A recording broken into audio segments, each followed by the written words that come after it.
الحمد لله نحمده ونستعينه ونستغفره ونؤمن به ونتوكل عليه ونعوذ بالله من شرور أنفسنا من يهده الله فلا مضل له ومن يضلله فلا هادي له ونشهد أن لا إله إلا الله وحده لا شريك له ونشهد أن محمدا عبده ورسوله أما بعد فأعوذ بالله من الشيطان الرجيم بسم الله الرحمن الرحيم فأما من ثقلت موازينه فهو في عيشة راضية وأما من خفت موازينه فهو في عيشة راضية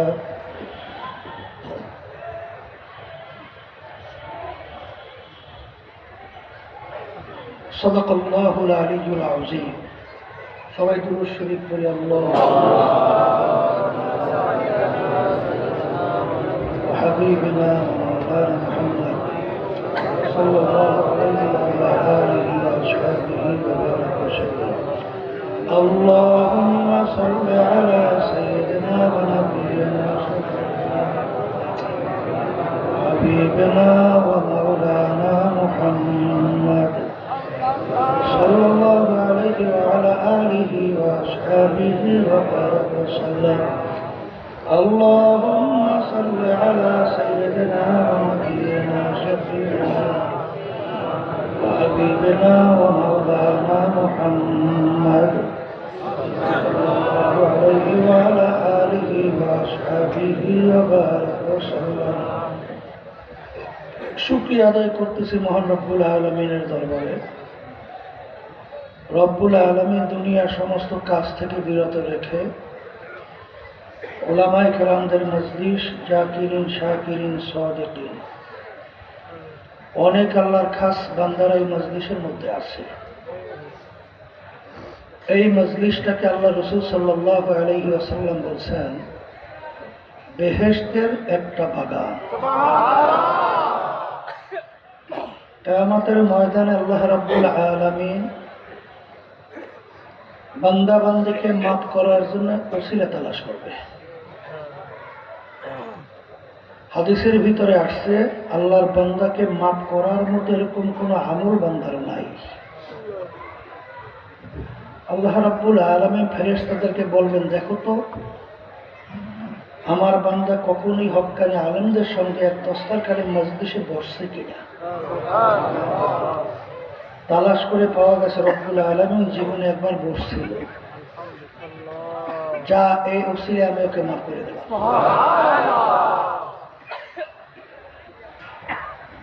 আব্বাজান দাদাজান চরমনের জমিনে ঘুমায় আস। আমার আব্বাজান বলতেন দিনই মাহফিলে প্রথম থেকে শেষ পর্যন্ত থাইকা বাড়ি বিদায় হয়ে চলে গেলে আমল নামার মধ্যে কম পক্ষে হলেও 50 লক্ষ নেকি এর কম জমা হতেই পারে।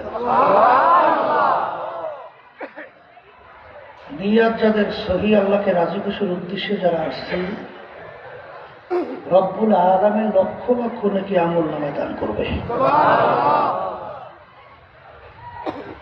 একটা নেকির মূল্য সম্পর্কে আল্লাহ রাসূল সাল্লাল্লাহু আলাইহি ওয়াসাল্লাম বুঝাতে যাইয়া অহুদ পাহাড়কে ইঙ্গিত করে বলছিলেন, পুরা পাহাড়টা যদি স্বর্ণের হয়ে যায় যত মূল্য হবে, তুলনা ছাড়া একটা নেকির মূল্য অনেক বেশি। ফামান ইয়ামাল মিসকালা যাররাতিন খায়রান ইয়ারা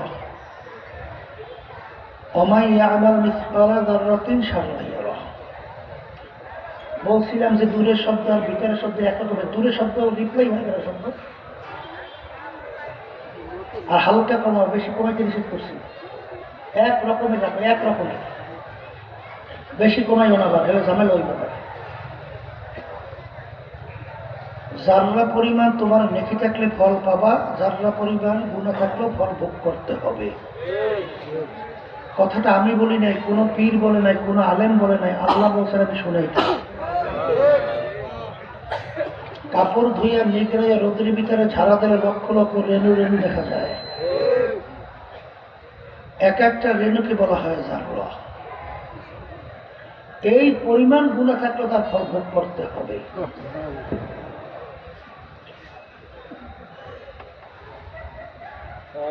আমার ভাইদেরকে বলবো, আমার বাজানদেরকে বলবো, পর্দার মা বোনদেরকে বলবো,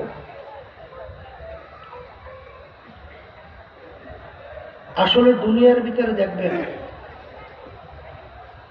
যার কাছে অর্থ টাকা নাই,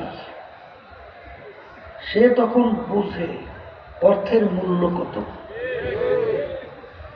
আমার এখনো মনে আছে, ঢাকা যাত্রাবাড়ি মাদ্রাসায় যখন আমি পড়তেছিলাম, আমার মেজো ভাই মুসাদ্দিক বিল্লাহ মাদানী সাহেব, তিনি মদিনা শরীফ পড়াশোনা করতেন, বাংলাদেশে। আমাকে দেখার জন্য যখন যাত্রাবাড়ি মাদ্রাসায় গেছিল, বলছিল আগামী দিন আমার চলে যাব, সদরঘাটের কথা বললো, ওখানে পারলে আইসো। আমি যাওয়ার পরে সময়ের ব্যবধানের কারণে হয়তো তাকে পাই নাই।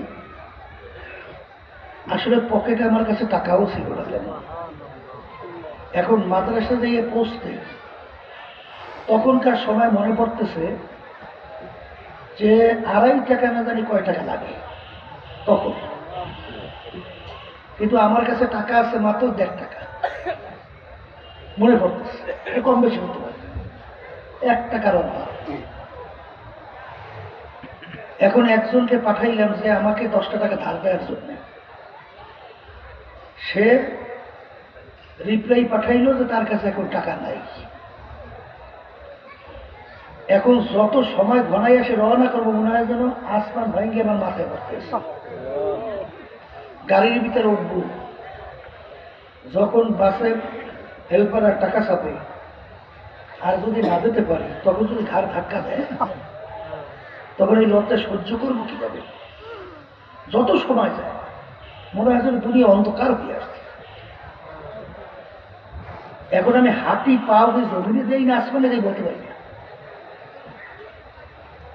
এক পর্যায়ে চিন্তা করলাম, আল্লাহ ইজ্জত রক্ষা করে মালিক আপনি, কিভাবে করবেন আপনি জানেন।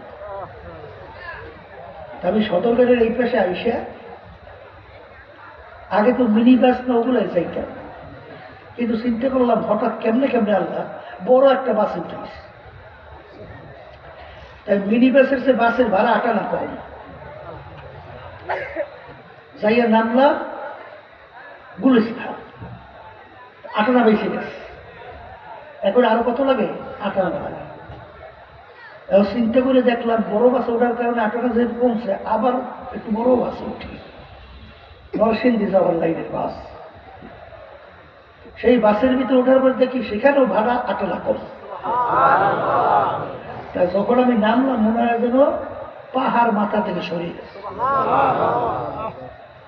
একটা নেকি কিয়ামতের ময়দানে যাদের ঠেকা বসবে, তারা তখন বুঝতে পারবে একটা নেকির মূল্য কত। আর দুনিয়া মাজরাতুল আখিরাহ, এই দুনিয়াটা হলো ওই নেকি সংগ্রহের জায়গা। কিয়ামতের ময়দানে একটা নেকির জন্য যদি কেউ ঠেকা বাজে, সংগ্রহের কিন্তু সুযোগ নাই। বলে কেন নাই?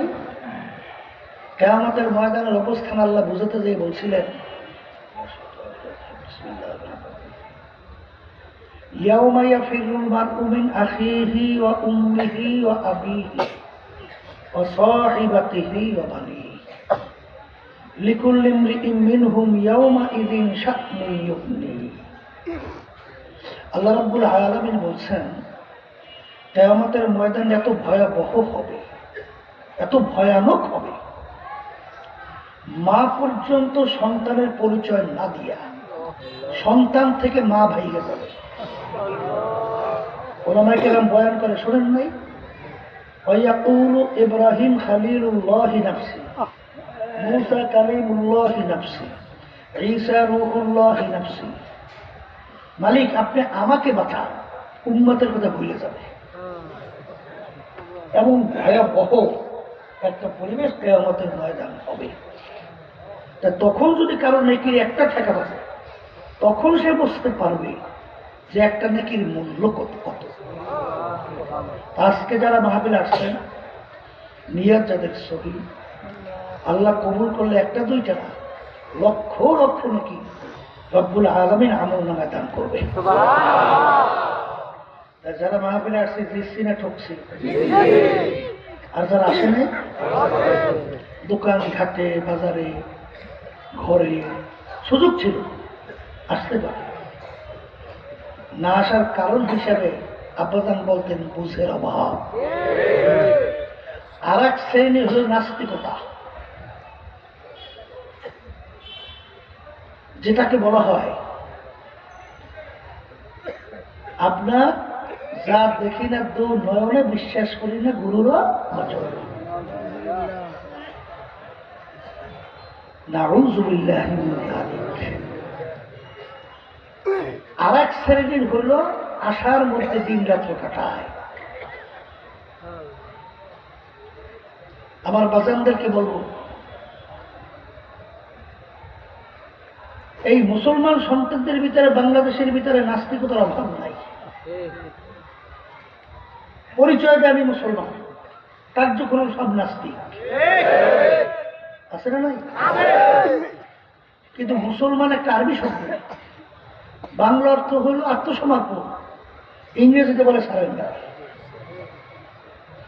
কবি এক কথায় যে বুঝাতে যে বলছিলেন, মুসলমানি বুয়াদ গরদান নেহাদান আইনানে খুতবা দস্তে খাজাদান।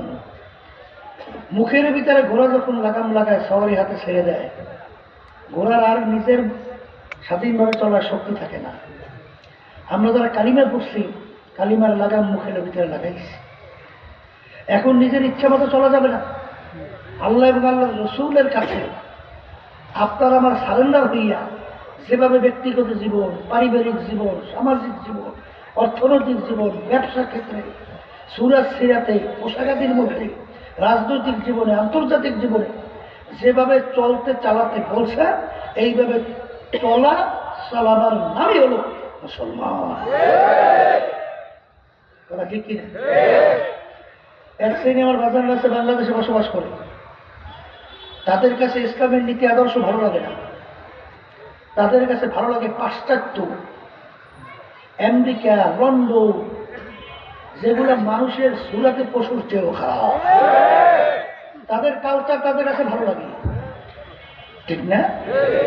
সর্বনৈতে মনে আছে, একটা লোক এসে আমার কাছে বলতেছে, হুজুর আমরা সর্বক্ষেত্রে আল্লাহ রাব্বুল আলামিনের নিয়ম কারণ আইন মানি, চলিব, কিন্তু হুজুর রাষ্ট্র পরিচালনার ব্যাপারে আমরা একটু অমুক দলের নীতি আদর্শ মানি, হুজুর অসুবিধা আছে?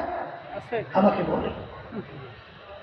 আমি বললাম যে ওরে বেটা, তাহলে আমার আল্লাহ সব বিষয়ে সে পারে, রাষ্ট্র পরিচালনার ব্যাপারে আমার আল্লাহ অপারক। বলে আমার মালিক কি রাষ্ট্র পরিচালনা অপারক? তাহলে তুমি তো এইটা দেখাইলা, তোমার ইমান থাকবে না, ইমান থাকবে না। কারণ আমার মালিক আল্লাহু আকবার, সর্বদিক থেকে আমার মালিক বড়। কথা ঠিক না? তাই সেখানে অনেক মুসলমান সন্তান নামাজ পড়ে না, আসতে পারে, রোজা রাখে না, এরপরে দান সৎকার করে না, হজ যাকাত আদায় করে না, তাসবিহে জিকিরও তো করে, তাহাজ্জুদে নামাজও তো পড়ে। কিন্তু তারা রাষ্ট্র পরিচালনার ব্যাপারে কেউ চায় জিয়াউর রহমানের আদর্শ বাস্তবায়ন করতে, কেউ চায় শেখ মুজিবুর রহমানের আদর্শ বাস্তবায়ন করতে। কথা বলে না? আমি সেই বাজানদেরকে কেউ রাগ করবেন না, আমি শুনেই রেখে যে কে মানবেন তাও জানি না। আমার মালিক কোরআনুল কারীমের বলতেছেন, ইয়াউমা নাদউ কুল্লা উনাসিন বিইমামিহিম। কিয়ামতের ময়দানে আমার মালিক প্রত্যেকটা মানুষকে তার দলের নেতা নেত্রীর সঙ্গে ডাকবে এবং আমার মালিক দায়ীকে বলবেন, তোর দলের নেতা নেত্রীর যেদিকে পথ তোরও সেই দিকে পথ। এক কথায় তোর নেতা নেত্রীর যেখানে জায়গা তোরও সেখানে জায়গা। এখন আমার বাঁচা নেই, একই কোরআনকে আয়াত শুনাইছি না কি শুনেছি, অর্থ কি ভুল বলছি না ঠিক আছে? আচ্ছা, এখন আমার উপর রাগ করেন কেন? আলেমদের উপরে রাগ করেন কেন? রাগ করলে আল্লাহর সঙ্গে করেন, নাহলে বলেন হুজুর ভুল ব্যাখ্যা করছেন, ভুল অর্থ শুনেছি। কথা বলে না? আচ্ছা, যারা বিএনপি করে তারা বলে না জিয়াউর রহমানের আদর্শ বাস্তবায়ন করতে চাই? যারা আওয়ামী লীগ করে তারা বলে না শেখ মুজিবের আদর্শ বাস্তবায়ন করতে চাই? এই যারা জাতীয় পার্টি করে বলে না এর সাথে আদর্শ বাস্তবায়ন করতে চাই নাকি? আমরা যারা ইসলামী আন্দোলন করি আমরা কি বলি? আল্লাহ এবং আল্লাহর রাসূলের নীতি আদর্শ মান তাশাব্বাহা বিকওমিন ফাহুয়া মিনহুম। বুখারী শরীফ হাদিস। আল্লাহ রাসূল সাল্লাল্লাহু আলাইহি ওয়াসাল্লাম বলেন, দুনিয়ার ভিতরে তুমি যেই দলভুক্ত হয়ে চলবা, যেই দলের নেতা নেত্রীকে নেতা নেত্রী হিসেবে মানবা, আল্লাহ রাসূল সাল্লাল্লাহু আলাইহি ওয়াসাল্লাম বলেন কিয়ামতের ময়দানে তুমি ওই দলভুক্ত হইয়া উঠবা এবং ওই দলের নেতা নেত্রীর সঙ্গে তোমার হাসর হবে।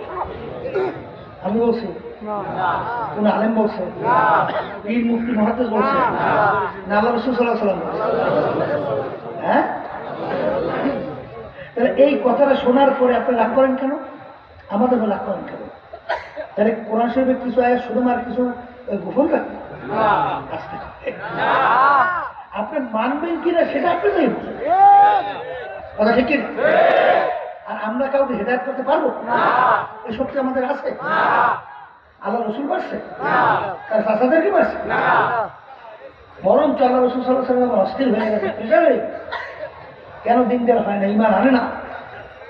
তখন আল্লাহ রাব্বুল আলামিন আয়াত নাযিল করছেন, রসুল আপনাকে আমি পাঠাইছি দাওয়াত পৌঁছাতে। আমি যাকে হেদায়েত করবো সেই হেদায়েত হবে, আপনি ইচ্ছা করলে হেদায়েত করতে পারবেন না। এই জন্য আমাদের দায়িত্ব হলো কেউ রাগ করিয়েন না, বোঝার চেষ্টা করেন, এরপর কবরের দিকে হাঁটেন, চালাকি করিয়েন না। কথা ঠিক কিনা?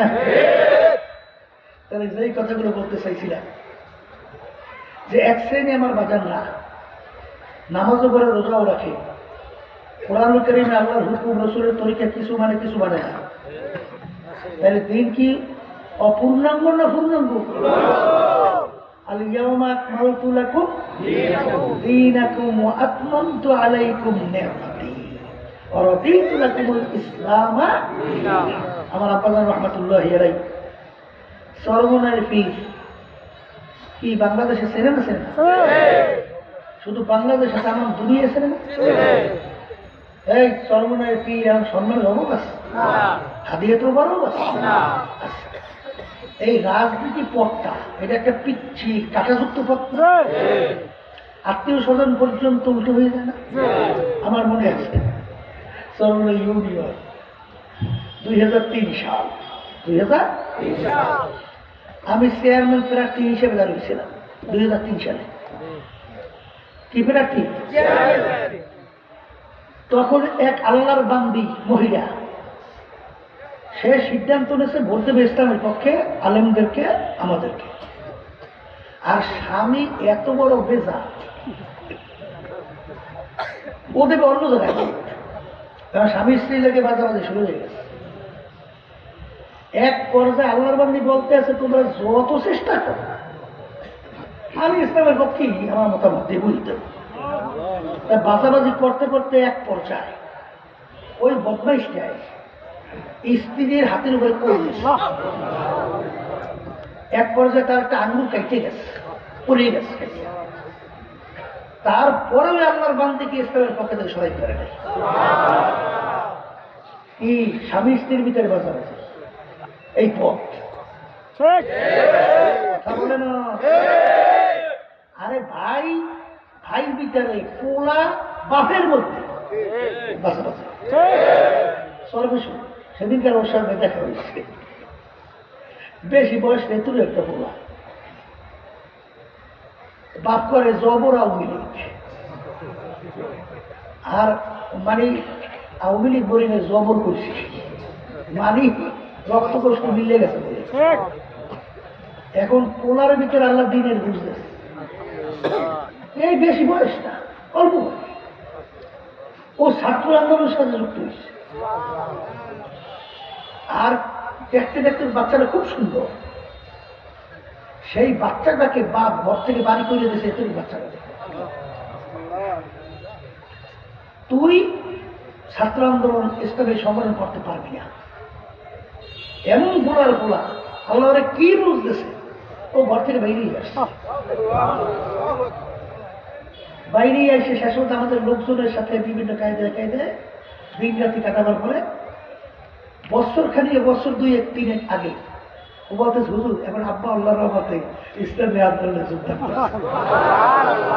করে ফিরাইতে পারে। তাহলে বাপ বলার দিকে কি হয়েছে? আল্লাহ রাসূল সাল্লাল্লাহু আলাইহি ওয়াসাল্লাম জাবালে রহমতের গোলায়, জাবালে ওই যে উবায়েসের নিচে, সেখানে বসে আল্লাহ হাবিব 8 বছরের মতো বয়স কাঁদতেছে। আবু জাহাল আসছে, আবু জাহাল তো উটের পিঠে, দেখে ভাতিজা কাঁদে। এখন আবু জাহাল বলতেছে, ভাতিজা তোমার বাপ নাই মা নাই, এই আফসোস তুমি কান্দ, আমরা তোমার চাচারা আসি না, আসো তুমি আমার উটের পিঠে ওঠো। আল্লাহ রাসূল সাল্লাল্লাহু আলাইহি ওয়াসাল্লামকে জোর করে উটের পিঠে উঠেছে। এখন আবু জাহেলের সামনে, আল্লাহ রাসূলকে দিয়েছে পিছনে। এখন উটের উপর আঘাত করে উঠছ, উট 2 পা সামনে প্যারাদের মতো বাড়িয়ে এক পাও সামনে যায় না। উট চলো না কেন? আল্লাহর কুদরত উটের জবান খুলে গেছে। উট বলতেছে, আবু জাহাল তোমার পিছনে কাকে বসাইছে জানো? সরদার দু জাহান মুহাম্মদুর রাসূলুল্লাহ, সে থাকবে তোমার পিছনে আর তুমি থাকবে সামনে। আমার উটের রুহটা বের হইতে পারে, এক পাও আমি সামনে যাবো না। আল্লাহর হাবিবকে সামনে আনো। যখন আল্লাহ রাসূল সাল্লাল্লাহু আলাইহি ওয়াসাল্লামকে সামনে বসাইল, উট বিদ্যুৎ বেগে দৌড়, উঁচা বাজে লাভ দেয়, কোনো গতি নাই, নিয়ন্ত্রণ নাই। আবু জাহেল ভয় পেয়ে গেছে, ব্যাপার কি? এই উট কি হলো? উট বলতেছে, আবু জাহাল আমার পিঠে সরদার দো জাহান আল্লাহ রাসূল সাল্লাল্লাহু আলাইহি ওয়াসাল্লাম উঠবে, এটা কোনোদিন আমি কল্পনাও করতে পারি। আজকে আমি খুশিতে আত্মহারা, আজকে আমার নিয়ন্ত্রণ নাই, তুমি যত বলো আমাকে থামাতে পারবে না। যখন মুত্তালিবের ঘরের কাছে গেল, আবু জাহেল বলছে, হে মুত্তালিবের বংশধরেরা,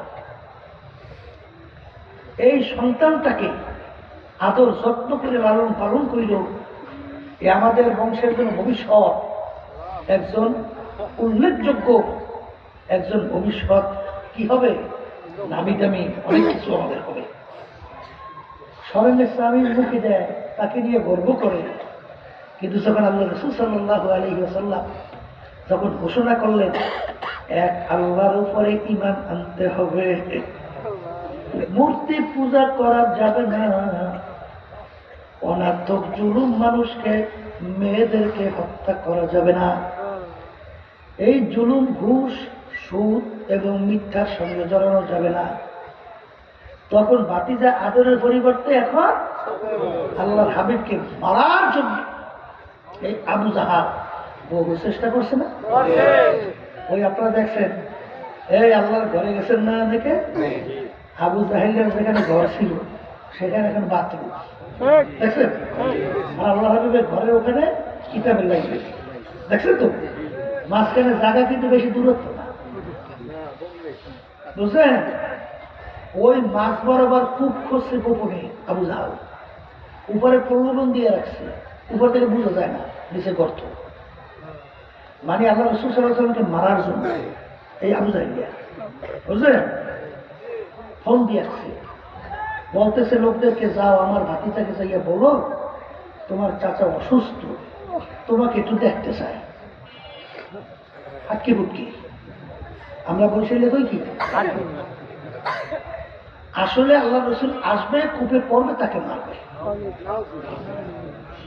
যখন নাকি সংবাদ পৌঁছাইল রহমাতুল্লিল আলামিন, এত জানাবার পরেও চাচা দেখতে চাইছে, আল্লাহ রাসূল সাল্লাল্লাহু আলাইহি ওয়াসাল্লাম রওনা করছে। যে কূপের ভিতরে পাড়া দেবে, জিবরাইল আলাইহিস সালাম পিছন দিয়া আল্লাহ রাসূল এক পাও সামনে যাওয়া যাইবে না, আবার পিছনে ঘুরে। যখন ঘুরে রওনা করছে, আবু জাহেল করতে হয়েছে, দৌড় দিয়ে নামছে, আল্লাহ রাসূলকে ধরবে। ও দৌড়ে এসে খুব নিজে ঠিক পায় না, নিজে এসে বসছে। পড়ার পরে এখন যত চেষ্টা করে কিন্তু কূপ থেকে তো আবু জাহেল উঠাইতে পারে না। কিন্তু রহমাতুল্লিল আলামিন আবু জাহেল বলতেছে, আমাকে যদি কূপ থেকে বাঁচাতে চাও, উঠাতে চাও, আমার ভাতিজার কোনো বিকল্প নাই, সে ছাড়া আমাকে কেউ এই কূপ থেকে উঠাতে পারবে না। কেমন রহমাতুল্লিল আলামিন, তাকে মারার জন্য কূপ খুঁজছে, সেই কূপে নিজে পড়ছে। কিন্তু আল্লাহর হাবিব আবার এই কথা শোনার পরে নিজে আসিয়া চাচাকে কূপ থেকে উঠায়। আমার মূল কথার উদ্দেশ্য ছিল যে আগে ছিল এত প্রিয়, যখন নাকি অন্যায় প্রতিবাদে কথা বলছে তখন হয়ে গেছে জানের শত্রু, ঠিক কিনা? আল্লাহ কিন্তু ফজলুর রহমাতুল্লাহ যখন পীর মুরিদি করতেন, ওরে সম্মান, মন্ত্রী এমপিরে এসে মাথা নিচু করে একটু সালাম জানায়, দোয়া নেয়, অমুক করে টমুক করে, যেই বলছে মানব রচিত কুফুরি তন্ত্র মন্ত্র, এইটা মাইনা দল করা যাবে না। যারা চাঁদাবাজি করে, যারা মায়ের কোল সন্তান হারা করে, যারা আমাদের দেশের টাকা বিদেশে পাচার করে, যারা লক্ষ লক্ষ মানুষকে মিথ্যা কেসের মাধ্যমে সংসার বিলীন করে, যারা এই দেশে বৈশাখ অন্য জায়গায় বৃষ্টি পড়লে এই দেশে ছাতি ধরে, এই অমানুষ চাঁদাবাজ, হারামখোর, সুদখোর, ঘুষখোর, মিথ্যাবাজ এবং মানব রচিত তন্ত্রমন্ত্র, অজেতানিবুত তাগুত, আমার মালিক বলছেন তাগুত থেকে তোমরা বাঁচো, এইটা করা যাবে না। যখন আল্লাহর কুতুব ঘোষণা দিল, এখন তো অত দূরের কথা, আল্লাহর কুতুবের গাড়ির উপর আক্রমণ করিয়া পর্যন্ত কাজ ভেঙে ফেলা। আওয়ামী লীগের সময় 18টা পর্যন্ত কেস আল্লাহর কুতুবের বিরুদ্ধে করছিল না, কথা কয় না? আমি আপনাদের সামনে কথা বলি, আমি কিন্তু জেলের ভাত খেয়ে আসছি, ওই জেলের মোটা রুটি পাতলা ডাই, ও কিন্তু আমিও খেয়ে আসছি। বিএনপির সময় 2003-4 সাল আমি যখন চেয়ারম্যান ছিলাম সর্বনী ইউনিয়নের, কথা বলছে, তখন আমার বিরুদ্ধে মুফতি ফাজিল করে আমার ছোট ভাই মোসাদ্দিক বিলাল মাদানী, আমার মেজো ভাই শহীদ মোহাম্মদ ইসহাক মোহাম্মদ আবুল খায়ে, জিয়াউল করি বর্তমানে চেয়ারম্যান, এরা 5 ভাই বিরুদ্ধে কেস দিয়েছে। কেস কেস বলুন কি মামলা, মামলা কি মামলা দিয়েছে তা শুনবেন না? আমরা নাকি বিএনপির নেতার এক পকেট থেকে 5,000 টাকা ছিনতাই করে আনিছি,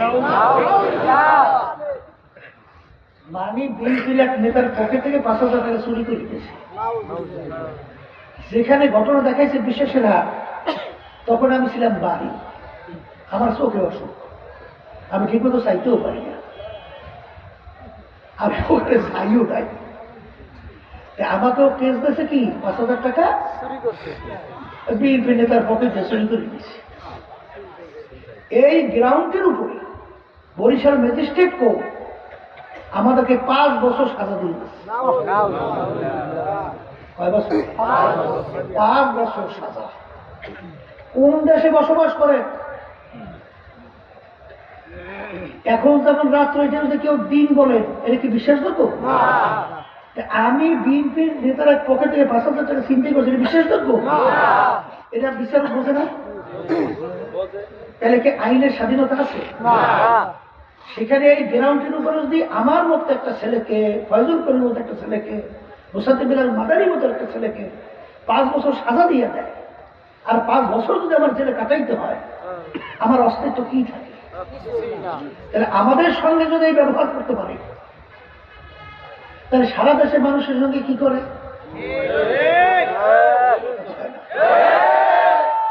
আমার জামিন ক্যান্সেল, গেলাম জেলে।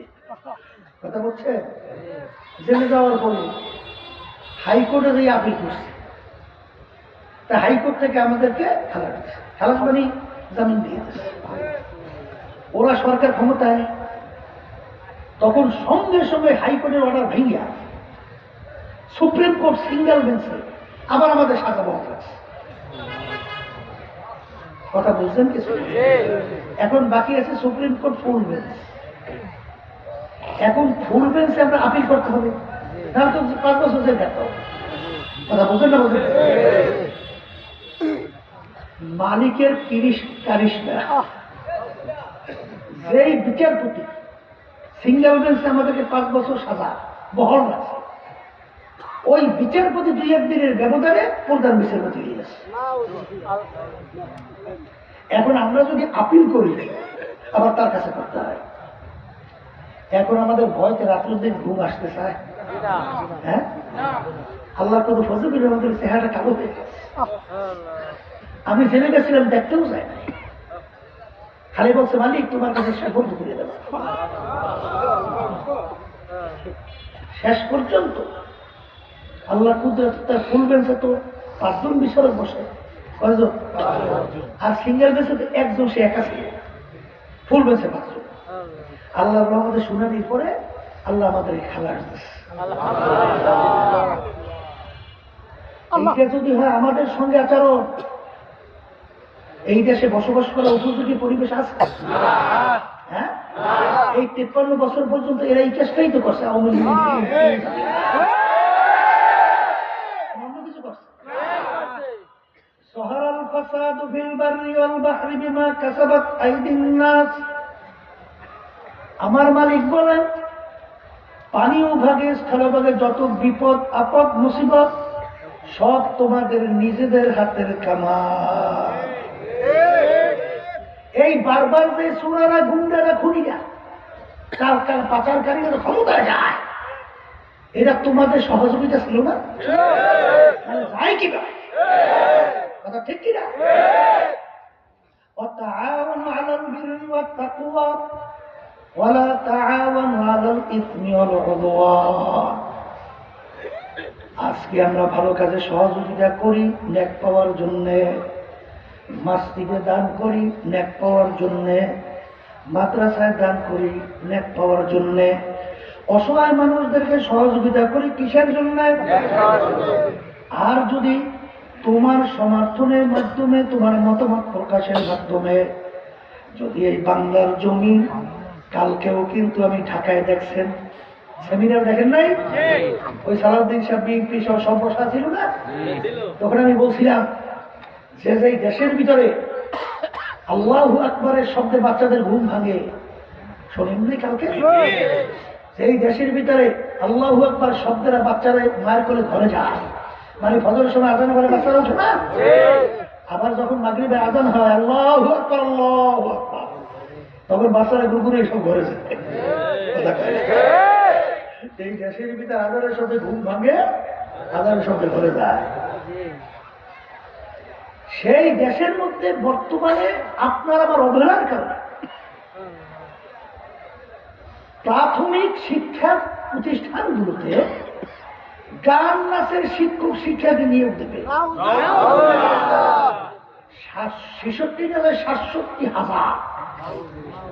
কত বড় স্পর্ধা, কত বড় শাসন, যেখানে আমাদের বাচ্চাদেরকে, ভবিষ্যৎ প্রজন্ম সন্তানদেরকে আল্লাহর নাম ভুলাবে, আমি যে মুসলমান পরিচয় ভুলাবে, মানবতা ভুলাবে, সমস্ত বাচ্চাদের মেন্টাল ধ্বংস কইরা পাশ্চাত্যের দেশের মতো কুত্তা শিয়ালের মতো জীবন যাপন করার পরিবেশ তৈরি করবে। এই জন্য আমার বাচ্চাদেরকে বলছি, পর্দারে মা বোনেরা শুনতেছে, এত সাহস পায় কেন? তোমার আমার কোনো দায় নাই? তোমার আমার কোনো দায় নাই? এই তোমার আমার সমর্থনের মাধ্যমে, ভোট দেওয়ার মাধ্যমে, মতামত প্রকাশ করার মাধ্যমে যদি সংসদে যাওয়ার পরে ইসলামের বিরুদ্ধে, কোরআনের বিরুদ্ধে কোন আইন পাশ করে, মদের পক্ষে কোন আইন পাশ করে, তুমি সুফি হইতে পারো, দরবেশ হইতে পারো, তুমি 10 বার হজ করতে পারো, তুমি তাসবিহ নিয়ে সারা রাত্র জিকির করতে পারো, কিন্তু প্রত্যেকটা একটা গুনাহ অংশ তোমার আমলনামায় জমা হবে। এই জন্য আমার আব্বাজান রহমাতুল্লাহি আলাইহি বলতেন, আমার জীবনে আমি ভোট দিছি মাত্র একটা। বলে কেন? বলে আমি কামাই করি, আমার খেলনা আমি খেয়ে, কষ্ট করে কামাই করে খেয়ে আমি, আমার কামাই আমি খেয়ে। তাহলে যাদেরকে আমি ভোট দেব, এরা যদি ক্ষমতায় যাওয়ার পরে আমার সহযোগিতা পাইয়া, মদের লাইসেন্সের পারমিট, এরপরে বেপরদার পারমিট, এরপর যত দুর্নীতি করবে প্রত্যেকটা একটা গুণা অংশ আমলে জমা। আমি ফজলুল করিম খাইয়ে লই, অত ঠেকি নেই। আমার কবর আমি যাব, আমার কবরের প্রশ্ন উত্তর আমি দেব। খোদা ভাকাস আমার কবরে যদি জাহান্নামের আগুন আসে, ওর ভোগ ভোগান্তি জ্বলবো আমি। আর আমার ওই ভাও ভাবি ভোট দিয়ে ওকে সহযোগিতা করিয়া ও বিভিন্ন শয়তানি করবে, ইসলামের বিরুদ্ধে পেশ করবে, ও মানব যদি কুহুরিতন্ত্র মতো গণতন্ত্র, এই government of the people, by the people, for the people, সমস্ত ক্ষমতার মালিক জনগণ, এইটা বুঝাইয়া শিখাই আমার ইমান নষ্ট করবে, ও অত ভক্তল করে আমি ঠেকি। এই জন্য আমার বাচ্চা কেউ রাগ করছে না, কেউ রাগ করবে, বোঝার চেষ্টা করে।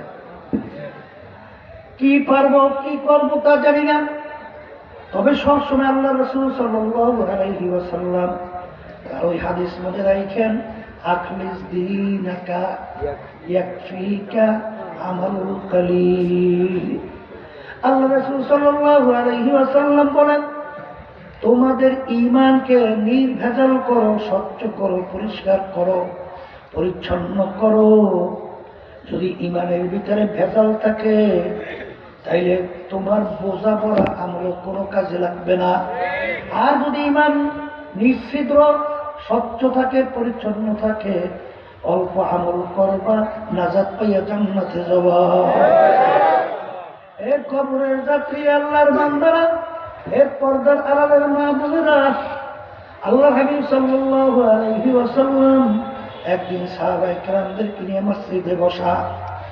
এমন সময় এক সাহাবী ঢুকলেন, তার ওযু করার পরে এখনো পানি পড়তেছে।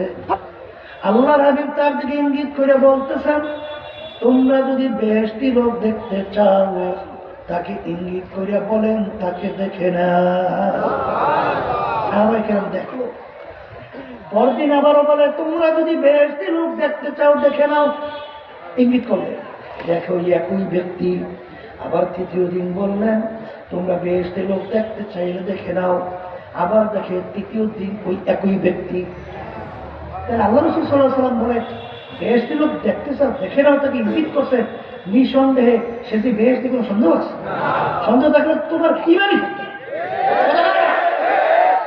সাহাবায়ে কেরাম চিন্তা করলেন, ব্যাপার এই লোকটার ব্যাপার আল্লাহ রাসূল সাল্লাল্লাহু আলাইহি ওয়াসাল্লাম 3 দিন পর্যন্ত বারবার বেহেশতের সুসংবাদ বলতেছেন, তাহলে এই লোকটার আমল কি? আমল মানে কাজ, এটা আমার দেখতে হবে। এক সাহাবী যাই তার বাড়িতে মেহমান হয়েছে, কি হয়েছে? রাত্রে বসে দেখবে কি আমল করে, এইবার সবসময় নজরে রাখবে কি আমল করে। এই বেশ থেকে ধরবেন সেই আমলটা তোমার করা লাগে, ঠিক না? এখন রাত্রে দেখে কি যে এশার নামাজ পড়ি ঠিক এই আল্লাহুম্মা বিইসমিকা আমুতু ওয়া আহইয়া দোয়া করিয়া কি গভীরে তো উঠে নেই, এত হঠাৎ করেছে দেখতে আসে। যখন নাকি সবাই সাদেক হয়ে গেছে, মুয়াজ্জিন যখন মসজিদে আযান দিয়েছে, এইবার উঠে দোয়া করে কি আল্লাহুম্মা আলহামদুলিল্লাহিল্লাযী আহইয়ানা বা'দা মা আমাতানা ওয়া ইলাইহিন নুশুর। আচ্ছা, এইটা কইরে উঠে গেছে, ফজর নামাজ পড়িয়া আবার কাজে চলে গেছে। ব্যতিক্রম তেমন অতিরিক্ত কোনো আমল নাই। এখন চিন্তা করে আজকে মনে হয় দুর্বল, তাহলে মনে হয় যেন এই জন্য আজকে আমল তেমন বাড়তি করে নাই, তাহলে আরেক দিন থেকে দেখি দেখে দ্বিতীয় দিন আমলে একই পার্থক্য, তৃতীয় দিন দেখে আমলে একই পার্থক্য। তখন তিনি আশ্চর্য হয়ে গেল যে কোন কারণে আল্লাহ রাসূল সাল্লাল্লাহু আলাইহি ওয়াসাল্লাম তাকে বেহেশতের এত সুসংবাদ 3 দিন পর্যন্ত দিল। এখন সে রওনা করছে আর জিজ্ঞেস করে, ভাই আমি যেই আপনার বাড়িতে মেহমান ছিলাম, যে আমল দেখছি এর ব্যতিক্রম কোনো আমল কি আপনার আছে? না ভাই, আমার আর ব্যতিক্রম কোনো আমল নাই। তখন তিনি আরো আশ্চর্য, ব্যাপার কি? কি ব্যাপার? এখানে কথা বলে কেনা শব্দ না হয়। শেষ পর্যন্ত আল্লাহর বান্দা রওনা করছে আর চিন্তা করতে আসে যে ঘটনাটা কি। রওনা করার সময় সে পিছনে ডাক দিয়ে বলছে, ভাই আমার আর একটা আমল আছে। বলে কি আমল? বলে ভাই আমার দিলটা, আমার অন্তরটা, আমার কলসটা একেবারে সব সবে পরিষ্কার, তাকাব্বুরির কোনো রোগ নাই, হিংসার কোনো রোগ নাই। আল্লাহ রাব্বুল আলামিন আল্লাহ রাসূল যা যা বলছেন তার কিঞ্চিত পরিমাণ কোনো বিন্দু মাত্র ব্যতিক্রম নাই। যা বলছেন তাই, যা বলছেন তাই। তখন তিনি বলতেছেন, হয়ে গেছে, আর লাগবে না। আসলে আল্লাহ রাসূল সাল্লাল্লাহু আলাইহি ওয়াসাল্লাম তাকে যে বেহেশতের সুসংবাদ দিয়েছেন এই কারণেই দিয়েছেন। কথা ঠিক কিনা? আল্লাহর রহমতে আল্লাহর কুতুবেরা হযরত রাহমাতুল্লাহি আলাইহি কিছু আল্লাহর বান্দাদেরকে তৈরি করতে পারছে, শুনতে খুশি হয়েছি। এই কুড়িগ্রাম আমাদের একজন এমপি 2024 আমরা কি জাতীয় নির্বাচনে গেছিলাম? যাই নাই, কিন্তু ওই আল্লাহর বান্দা আগে এমপি ছিল, বুঝছেন? আমাদের দলীয় লোক, আমরা যেহেতু সিদ্ধান্ত নিছি যে না এই নির্বাচনে যাওয়া যাবে না, কিন্তু সেই আল্লাহর বান্দায় স্বতন্ত্র হিসেবে মনে করছে এমপি হয়ে গেছে, সে সুন্দর মতো এই নির্বাচনে দাঁড়িয়ে গেছে। সব বিষয় এখনো টাকাও আল্লাহ অনেক দেশে, ক্ষমতাও অনেক, পরিচিতও অনেক, কিন্তু একজন দায়িত্বশীল আমাকে বলতেছে, সে মন্তব্য করতেছে যে আমি আশ্চর্য হয়ে গেলাম যে এত টাকার অপার আমি চরমনায়ের মুজাহিদদেরকে দিলাম, কিন্তু একজন চরমনায়ের মুজাহিদকেও এই টাকা বস্তা ভরা এইটা দেখার পরেও কেন্দ্র থেকে সিদ্ধান্ত নির্বাচনে আমরা যাব না, তাদের পক্ষে সহযোগিতা করা যাবে না, একজন মুজাহিদকে আমি পাইনি। এটা শোনার পরে দোয়া চাওয়া লাগে না বেরো হয়ে গেছে? আল্লাহর বান্দারা, আপনারা তো অনেকে বুঝবেন না, আমি তো বুঝি। আওয়ামী লীগের সময় কি কি অফার আমার কাছে নিয়ে আসছে, কি দিতে চাইছে, এত আমি জানি, ঠিক না? কিন্তু আল্লাহর রহমতে, আপনাদের দোয়ার বরকতে, আল্লাহর খাস কুদরতে, আল্লাহর রহমতে এমপি হওয়া, মন্ত্রী হওয়া, সম্পদের মালিক হওয়া, একটু সম্মানিত হওয়া, আল্লাহর রহমতে কিঞ্চিত আল্লাহর ফসলের ভিতরে নাই। আল্লাহ আল্লাহ রাসূল সাল্লাল্লাহু আলাইহি ওয়াসাল্লাম বলেন, শেষ যুগের মধ্যে ঈমানদারদের ঈমানের উপরে মজবুত থাকে এত কঠিন হবে যেরকম একটা জ্বলন্ত আগুনের আংটা কয়লা হাতের ভিতরে মুঠায় রাখতে যত কষ্ট, তার চেয়েও বেশি কষ্ট হবে ঈমানদারদের ঈমানের উপরে মজবুত থাকা। আল্লাহ রাসূল সাল্লাল্লাহু আলাইহি ওয়াসাল্লাম বলেন, যত কষ্ট হোক না কেন কিয়ামত পর্যন্ত একটা দল আমার উম্মত থাকবে, তাদেরকে যত দুনিয়া সব পায়ের উপরে ফেলাইয়া দেবে, কিন্তু আল্লাহর ফজল ও করমে তাদের ঈমানকে টলাতে পারবে না। আল্লাহু আকবার। এখন আমি তো আল্লাহর বলে নিয়ত করে বসছি, যত কষ্ট হোক আল্লাহর মধ্যে ঈমানের মধ্যে মজবুত থাকতে চাই। আপনাদের খেয়াল কি? কারা কারা আল্লাহু আকবার হাত উঠান, নারায়ে তাকবীর। এই পর্দালে মামুনরা উঠান, আল্লাহ দেখুন।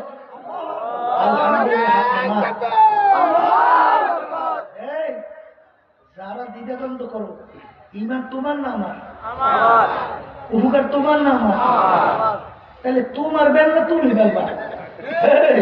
এরপরে যদি কেউ দুর্বলতা থাকে তাহলে মনে করবা কপাল বসছে। ঈমান নির্বাচন থাকবে, স্বচ্ছ থাকবে, ঠিক না?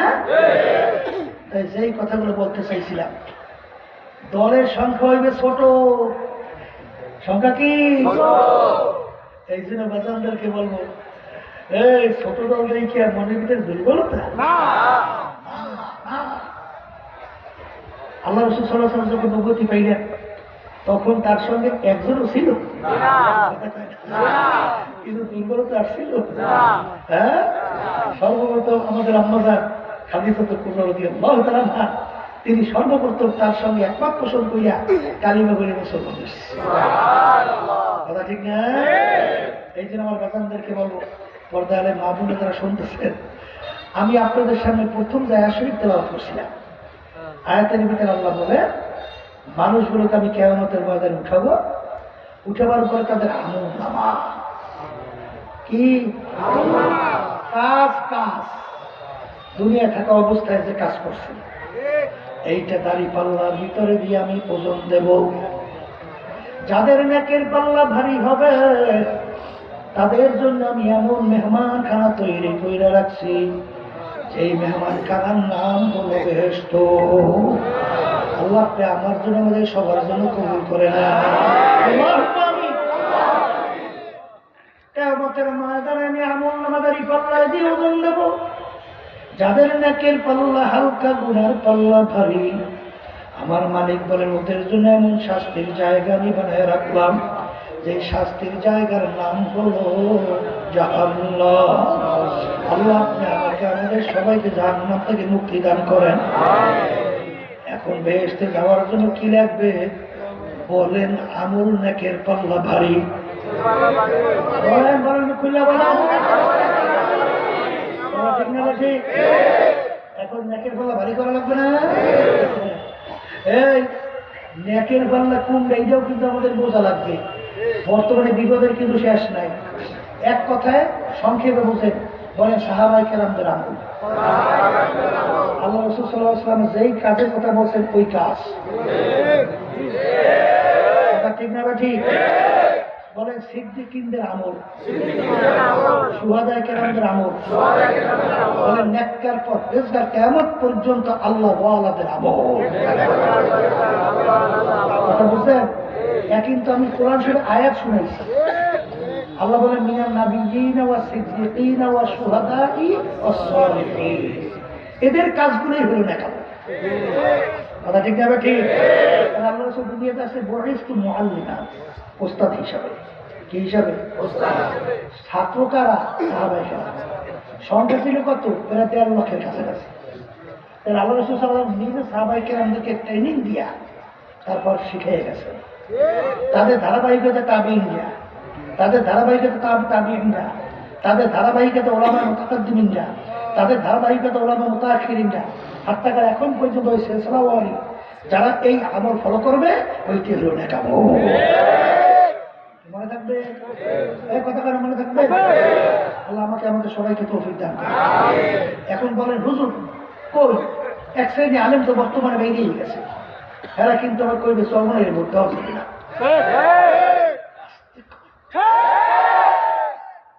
অমুকের সমর্থন দেওয়া যাবে না, অমুকের সমর্থন দেওয়া না যায় আছে না নাই?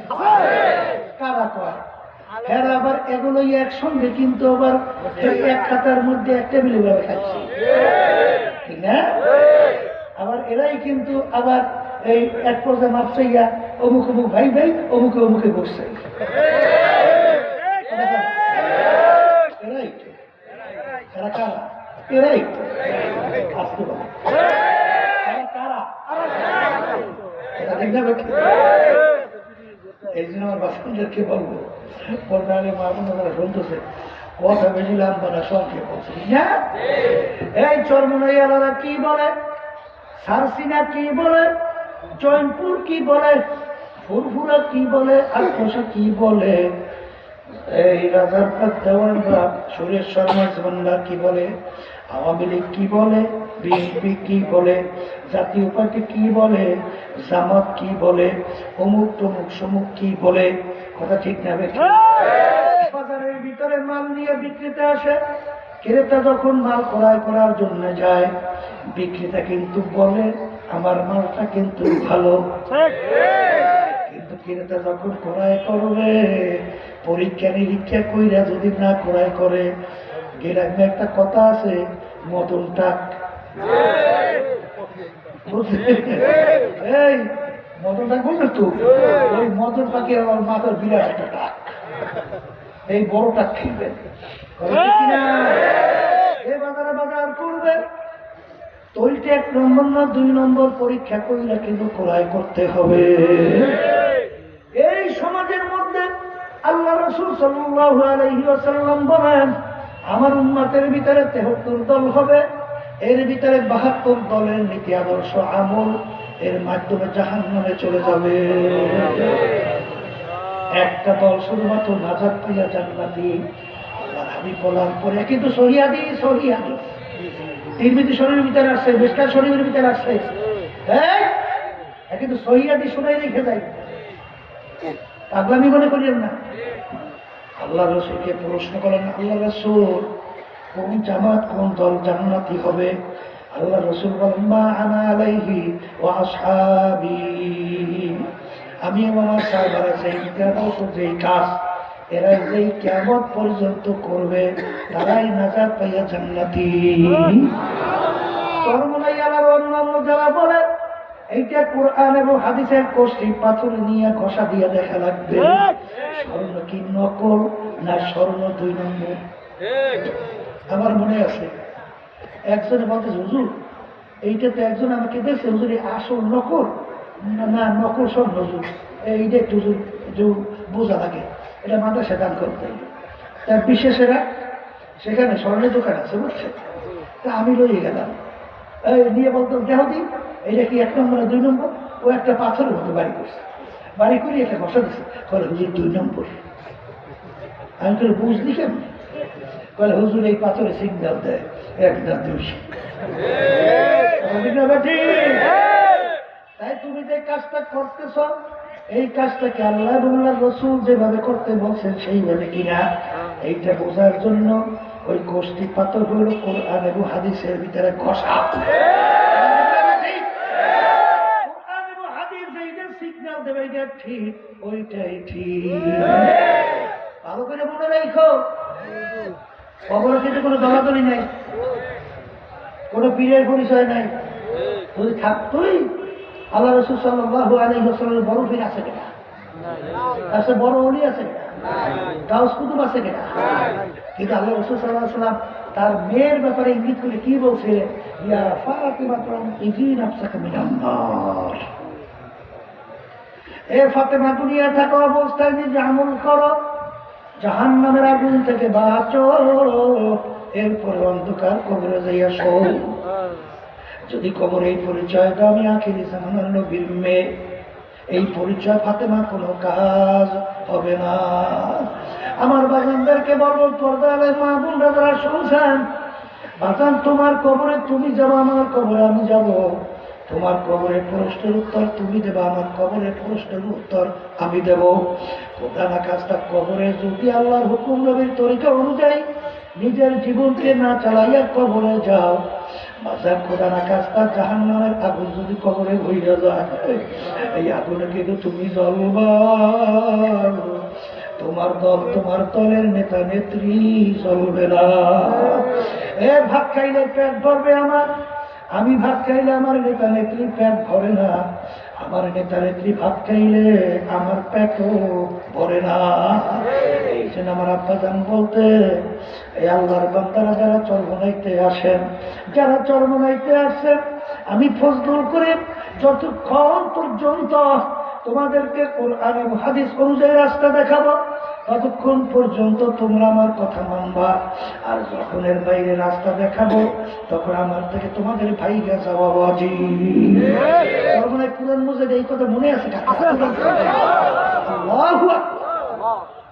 কারণ আমার আব্বাজান বলতেন, বাজার কবরে যদি এই পরিচয় দাও, আমি চরমনাইন দলের লোক, আমি চরমনাইন মুরিদ, এই পরিচয় কিন্তু কবরে কোনো কাজ হবে না। এই জন্য আমার বাজানদেরকে বলবো, পর্দালে মা বোনরা যারা শুনতেছেন, বাজান দুনিয়া কিন্তু স্থায়ী জায়গা না, দুনিয়া কিন্তু শান্তির জায়গা না। কেউ স্থায়ীভাবে থাকতে পারে নাই, কোনোদিন পারবে না। মুসা আলাইহিস সালাতু ওয়াস সালাম, তার কাছে মানুষের সুরাতে আজরাইল সালাতু ওয়াস সালাম আসলো। কেনা আসছে? কেনা আজরাইল আলাইহিস সালাতু ওয়াস সালাম এসে বলেন, নবী গো, আমার মালিকের হুকুম আসছে আপনার জান কবজ করার জন্যে। নবী শুই নেই, তার উপরে জোরে কষ্ট থাপ্পড় মারিয়েছে মানুষের সুরাত। যাইয়ে বলতেছে, মালিক আপনি পাঠাইছেন নবীর জান কবজ করার জন্যে, কিন্তু সে তো উল্টা বিল আমাকে থাপ্পড়। কি কায়দা? আল্লাহ বলেন, জিবরাইল যাও, যাইয়া আমার নবীকে জিজ্ঞাসা করো আজরাইলকে কেন মারলো। কথা বুঝেন না? জিবরাইল সালাতু ওয়াস সালাম এসে বলে, নবী গো, আপনি আজরাইল সালাতু ওয়াস সালামের থাপ্পড় মারলেন কেন? মুসা আলাইহিস সালাতু ওয়াস সালাম বলেন, ভাই জিবরাইল কি বলতেছে, কি আছে না আজীবন শুনলাম আজরাইল সালাতু ওয়াস সালামের সূরত হবে দুনিয়া সূরা, মাথা আসমানে পাও শুনে এক এক মাস থেকে এক মাগরিব। এই মানুষের সূরতে আজরাইল কেন? আবার চতুর্পাশে ফেরাউনের দলবল সহ মারার জন্য সবসময় রেডি হয়ে বসে রয়েছে দিক বিদ পেয়ে, ওদিকে আবার আসি হঠাৎ করে যান কবজ করতে এসেছি, মেজাজি খারাপ, দেখছি থাপ্পড় গুলো হয়ে গেছে। মালিকের সঙ্গে কথা বলে মুসা আলাইহিস সালাতু ওয়াস সালাম, মালিক বলে, নবী তুমি তেরে কি চাও? বলে, মালিক আপনি আমার জায়গায়, আপনার জায়গায় আপনি থাকলে আপনি কি চাইতেন? বলে, চাইতেন বরকতের সাথে হাত বাড়াই দেওয়ার জন্য। বলে, মালিক কি পরিমাণ? বলে, এক একটা পশমের বিনিময়ে 100 বছর। এক পশমের বিনিময়ে 100 বছর। তাইলে পশমের অভাব আছে? বলে 100 বছর করে হিসেব করে। এখন বলতেছে, মালিক তাহলে বুঝতাম এক এক পশমের বিনিময়ে 100 বছর। এরপরে বলে, এরপরে মালাকুল মউত আবার জান কবজ। বলে, এরপরে বাড়ানো লাগবে? বলে, তা লাগবে। বলে, মালিক তা আমি হায়াত বাড়াইতে চাই না, আপনার সিদ্ধান্ত আজরাইলকে পাঠান। এ বড় তোমার বাবারা, পর্দালে মা বোনেরা, যত বয়স পাও, যত কিছু বলো, তারপরও কিন্তু একদিন মৌতে সাপ পান করতে হবে। কিন্তু শান্তির জায়গা না, আর দুনিয়া তার মেহনে বাবা বাবা মুসিবতের জায়গা, কষ্ট ক্লেশের জায়গা। এ আল্লাহর বান্দারা, পর্দালে মা বোনেরা, এখানে কিন্তু শান্তি কেউ কোনোদিন পায় না, কেউ কোনোদিন পাবে না। আর দুনিয়া কিন্তু ক্ষণস্থায়ী, এখানে কিন্তু স্থায়ী জিন্দেগি পাওয়া যায় না। এই দুনিয়ার রাজত্বের পিছনে পইরা যারা এই দুনিয়ামুখী মানব রচিত কুফুরি তন্ত্রের মন্ত্রের পিছনে পইরা, সাদাবাজদের পিছনে পইরা, খুনিদের পিছনে পইরা, যারা নাকি বিভিন্ন মানুষকে মিথ্যা কেসের মাধ্যমে সংসার ধ্বংস করে, দেশের টাকা বিদেশে পাচার করে, জুলুম করে, সম্মানিত মানুষকে অপমান করে, এদের সঙ্গে জড়াইয়া তারা দল করো। আমি সেই বাজানদেরকে বলবো, পর্দার আড়ালের মা বোনদেরকে বলবো, তারা কিন্তু তোমার কবরে যাবে না, তারা কিন্তু মালিকের দরবারে হাজিরাও দেবে না। বড় কথা ঠিক যাবে। কিয়ামতের ময়দানে যখন জিজ্ঞাসা করবে মালিক এইটা কেন করছ, বলবে মালিক শয়তানের ধোকায় পড়িয়া করছি। তখন শয়তান বক্তব্য দেবে, কোরআন শরীফের থেকে আয়াত আসছে, শয়তান ওয়াজ করবে, বলে মালিক তুমি প্রকাশ্যে বন্দাবান্দির এত নিয়ম করতেছ, এইবার বললে তো সেইটা করা যাবে না, এইটা করতে হবে, নবী বানাইছো আর আমারে বানাইছো তুমি গোপনে, আমারে ওরা কেউ দেখছে গোপনে গোপনে। আমি ওদেরকে একটু কইছি বন্ধু এইটা খুব সুন্দর, এদিকে একটু আসো। এখন গোপনে আমি একটু ডাকছি, ওরা আমাদের ডাকে সারা দেশে। এখন গালি আমার দিয়ে লাভ আছে, নিজের গালি দিয়ে।